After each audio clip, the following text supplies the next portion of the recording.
Hey everybody, welcome to episode 224, Double Dutch Parenting. Hey everyone, before I begin, I want to talk to you about our sponsor, Herbal Face Food. I've been talking about Herbal Face Food because I see such amazing results with my sunspots, with my puffiness, because it reduces the inflammation, like my puffy eyes when I wake up in the morning, or even like my double chin. I always feel like I wish I had a better jawline, and I feel like it's coming back. My sunspots from laying out day after day after day as a child has caught up with me. I have sunspots galore, and Herbal Face Food has helped so much with reducing my wrinkles, cutting down on my puffiness in my face. I can't really describe it other than just the puff is gone because it's not plant-based, it's made out of pure plants. And so it helps so much with fine lines, wrinkles, melasma. I have psoriasis, I have dermatitis, like my skin is a mess. I know it's from stress, and it's such a relief to have something that doesn't show all the stress on my face. So go to the link in the email, or go to herbalfacefood.com and make sure you use the coupon code HARMONY20 at checkout to support the show. Now on to the episode. Welcome to the Harmony in the Home podcast. I'm your host, Kelly Hutchison. I'm a counselor, a life coach, and most importantly, an imperfect mom doing this work right along with you. And my goal on our podcast is to go from chaos to calm, feel less frazzled, and have more fun within your four walls to have more harmony in your home. I always wonder what these titles do to you when you're seeing that in your email or in your feed, or how do you find out about this week's episode? I'm just curious. Where do you find out about it? Shoot me an email at coachingkelly@aol.com. And yes, I'm still on AOL. I gave my address out the other day to someone on the phone. They're like, "Did you just say AOL?" I'm like, I can't let it go. I think it's also, it has some type of emotional connection because when I met David, that was back in the dial-up ages in 1999. You were until you could get on the internet, and then we instant messaged each other all the time because he lived 2 hours away, and so we did the long distance thing for like a year, and that's the only way we communicated because I don't like talking on the phone, and instant messaging was just easier, and that's what we did. So I think I have an affection for AOL, and I don't think I'm ever going to get rid of it. So anyway, and also I just learned how to delay send emails on AOL. Do you know you could do that? I send emails to myself all the stinking time. It's so amazing. If I have a reservation coming up for, let's say we're traveling for sports, and I have the confirmation I need for the hotel we're staying at, and we're going on the 23rd of March next year. Like 2 weeks before, I'll email myself the confirmation, like March 1st, and I'll say, "You'll need this on the 23rd, nunchucks," talking about myself. And it's so handy. I'm always getting emails from my past self because I'm always trying to hook up my future self. Anyway, so I love to have tricky and sticky and fun titles. And this one came to me because as a parent, as a teacher, in the classroom, or even as a counselor, I just feel like in life, it just feels like life is like double Dutch jump ropes. And if you've ever done double Dutch, which I have never, but I've watched it, you'll see that both people are trying to go through the jump ropes, and it's jump, jump, jump, jump, jump, jump, jump, jump, jump, jump, jump, jump, jump. You're probably like, what? And it's so fascinating to watch how fast their feet go, and they get tangled up in the jump ropes, and then they just hop out and hop back in. And I feel like that's what life is like. It's just a constant stream, especially as a parent. But I think it was also what I did as a kid, but I just took it for granted that that's just how my brain worked naturally. But as I've gotten older, it's been a little harder to get into the double Dutch jump roping. And we have a famous story in our family of origin between the two of us, between David and I. And people in our family love our podcast, but they don't like to be, their stories to be about them. So let's just say this is just a family story that is very famous. It involves two people in either David's side of the family or my side of the family. It doesn't really matter the players, but I know you like stories, but this is a very famous story. And it's one that we use a lot when we're caught in the mix of the double Dutch parenting or the double Dutch jump roping in life. And it was morning before school, and a child asked a parent, I'm trying to keep those impacted by this story anonymous. A child asked a parent to write a check for a sporting event coming up, and the parent said, "What's the $12 for?" It was something like that. And then the child says, "It doesn't matter. I just need it." And then the parent says, "Well, if I'm going to write a check, I'm going to want to know what it's for." And the child couldn't really articulate and just kept saying, "It's for the sporting event. It's for the sporting event." So they were going back and forth. It got a little heated. There was some bickering going on. And child says to parent, "Just write the check." And parent says, "When you talk like that, I'm not writing the check." Closes the checkbook. By the way, who writes checks anymore? Closes the checkbook, and off to school they go in complete silence. And that whole morning of just write the check, how it was something very simple, and people were rushed, and people were feeling rushed, and both sides, the check writer and also the person trying to get out the door because they were leaving for school, needed the check, didn't ask in advance. The person who was writing the check felt caught off guard, was not prepared to write a check, and wanted to know what it was about. So the bickering came from running late, not running late, but it's just not what they were planning on doing. And they weren't planning on pivoting and jumping in the jump rope right then, because it was literally walking out the door and just write the check. It's not that hard. So we always use the hashtag just write the check when we have to pivot, which is constant in life, but we're always surprised that we have to pivot. And if you've ever seen the episode from Friends when they're trying to get that couch up the staircase and it's they have to go over the landing and it's like a left or right turn and they can't get the couch around, and Ross just keeps screaming, "Pivot! Pivot!" So we use those taglines to kind of lighten the mood when things get hasty or when things get tense, when someone needs to pivot quicker than they're ready to pivot. Because I don't know about you, but when someone wants me to pivot and I'm not ready to pivot, it's very hard to do. But I feel like every single day I try to plan accordingly, and then every single day does not go according to the plan. And I love this saying. It's from a Christian song. "I don't know what the day will bring, but I know who brings the day." And that's another mantra that is helpful for me when I'm in that state of, why isn't everything going the way it's supposed to? And sometimes we get so upset that it's not going the way it's supposed to. But it baffles me that I'm getting upset it's not going the way it's supposed to. But 100 days out of the last 100 days, it's never gone the way I thought it was going to go. And even on day 101, I'm still surprised that it's not going in the way that I thought it was going to go. So I asked you on Facebook, I said, what gets in the way the most of getting out the door on time? Need for pod. That's us. Lindsay says, husband using the restroom. I'll just put it that way. She did a different emoji. It was a little graphic. Tina says, wanting to sleep just 5 more minutes. It's never just 5 more minutes. Oh my goodness, the sleep. It's like, it's so hard to fall asleep. And then once I fall asleep, it's so hard to wake up. Like, why is it so hard to fall asleep? And then why is it so hard to wake up? I feel like if it's hard to fall asleep, then it should be easy to wake up, because the body's saying, I don't want to sleep. I don't want to sleep. It fights sleep, but then it fights waking up. It's very frustrating. Dominique says, kids needing last minute things. Just write the check. Daughter's makeup routine. She wakes up at 4:30 to catch the bus by 6:45. Pets being chaotic. Oh, Beth, I hear you. Marla says, my ADHD. Oh my goodness. I start one thing. You know how many times I've flooded the house?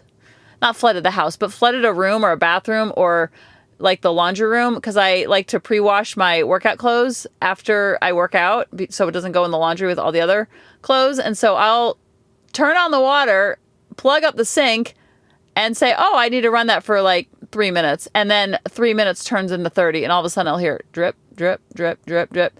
I've done it more often than I even want to share here, because you'll probably all cancel me if you knew the number. It's actually embarrassing.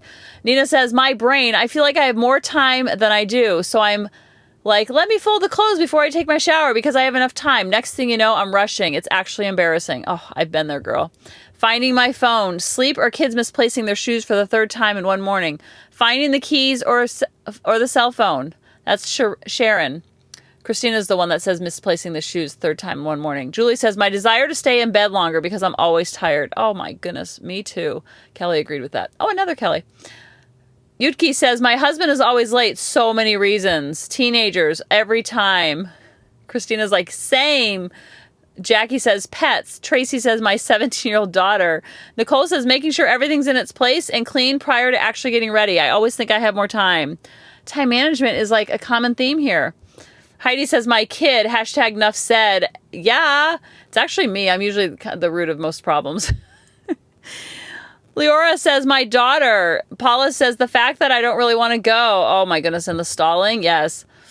Kim says, no matter how much I've previously asked and warned of time, someone always still needs to go to the bathroom. Kelly says, dogs. Jessica says, kids. Lindsay says, 4 dogs, 2 teens, and a 2nd grader, but dogs the most. You can't depend on them to potty in a timely manner every day. I know. And we put Tucker in the laundry room because he likes to chew random pillows and pull out the stuffing. He's still in the puppy stage, I guess. He's 1 in November. He was born November 9th, 2022. So whenever you're listening to it, you can hear how old he is. And so a lot of times he just doesn't want to even come to the laundry room. And I'm always surprised that he doesn't want to come to the laundry room. It's so wild in there. I bring a treat. I do all the things. I'm only gone while it's the time it is to drop off the kids. So all that to say, you're not alone. Life is very double Dutch parenting, very much double Dutch jump roping, where you're always course correcting. You're always pivoting. I was talking to a family member the other day who was having a hard time pivoting and adjusting and getting into his double Dutch. And it wasn't Grady. And it wasn't David either. And I said, you kind of have to act like a jellyfish. You just kind of have to go with the flow and just let things roll off your back, but also coming in a strong, assertive pack leader energy where you're not freaking out, but you're also not a doormat. And so that jellyfish is kind of go with the flow. And when you expect all the things that we just said, then you're not surprised by it. Because that's what I'll do sometimes. I'll be so expecting it to go a certain way, and then it doesn't, and I'm actually surprised. And I'm like, Kelly, this is my inner dialogue. I'm like, why are you surprised? This happens every single time. Why are you surprised? Like, you're frustrated because it's happening versus actually accepting that as is and going in with the flow, or fixing it and coming up with a plan during calm waters to not have that thing happen again. And think about, I think about like life is like you get out of bed and you're like a cat, and like the cat jumps out of bed, they're on 4, and then they're just kind of on alert. It's kind of like, okay. And you're kind of dodging and weaving, dodging and weaving, dodging and weaving. And it reminded me of the game tetherball. If you ever played that as a kid, it's that ball that's attached to the pole. Oh, I love that game as a kid. And you hit it around, and then I think you're supposed to bob and weave so you don't get hit. And if you get hit, you're out. I don't even remember how to play, but I just remember that game being so fun and so intense. And you're like bebopping and you're dancing around the tetherball. And that's kind of what life is like when you are bebopping and dancing and pivoting and course correcting all the time. You're not so surprised by it. You're expecting it. And that allows you to go with the flow because it's not so shocking and so jarring. And if your kids play sports or any type of activities, especially if it's outdoors, we live in a very rainy area. So I will be planning, I'll have the cooler packed, and all of a sudden I'll get a text that says, oh, practice canceled, doubleheader canceled, it's sprinkling, it's raining, there's lightning.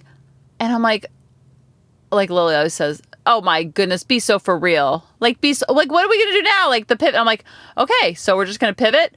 Or if they play indoor sports, sometimes there's problems getting facilities, or sometimes there's problem with electricity. Sometimes the AC is not working. So I just want you to go through this week and practice double Dutch parenting and expecting to get caught up in the ropes, and know that the quicker you get back up is what really matters. Because I watched Lily play volleyball, and she's the second hitter. So they don't call it bump, set, spike anymore, but you hit it 3 times on each side. I told my sister that. She's like, are you sure they only hit it 3 times on one side? I'm like, that has been the rule of volleyball since the beginning of time. She's like, I think it's just the league she plays in. I'm like, girl, be so for real, as Lily would say. But I watch her because she's the second person that hits the ball. So it's bump, set, spike. And they don't use those terms anymore, but don't tell anybody that I use those terms. It's pass, set, then hit. I think that's the right terms. Anyway, so she's the setter. So she's the second person. And I watch the person, it's the pass comes over, and it's called pass receive. No, it's called serve receive. Serve receive. The serve receive has to be on their toes, and they are like twinkle toes, and they're bouncing it all over. They never know where it's going to go, and all 6 of them are sitting there ready and waiting for that ball to come over. And then it's usually to the back row, and so then the bumper will like adjust and gets it to the second person, which is Lily, and then she has to adjust and pivot and based on how that pass came, and then she has to set it to the spiker, so to speak, and then they finish it off, so to speak. And so why did I just say so to speak 14 times in a row? Because you're not supposed to say bump, set, spike. But why did they change that? That just makes no sense. So my point is the game of volleyball or the game of golf or the game of baseball or soccer or whatever sport that you love or you've ever watched or you love watching or your kids love, just watch how much they pivot, course correct, they're jellyfishes.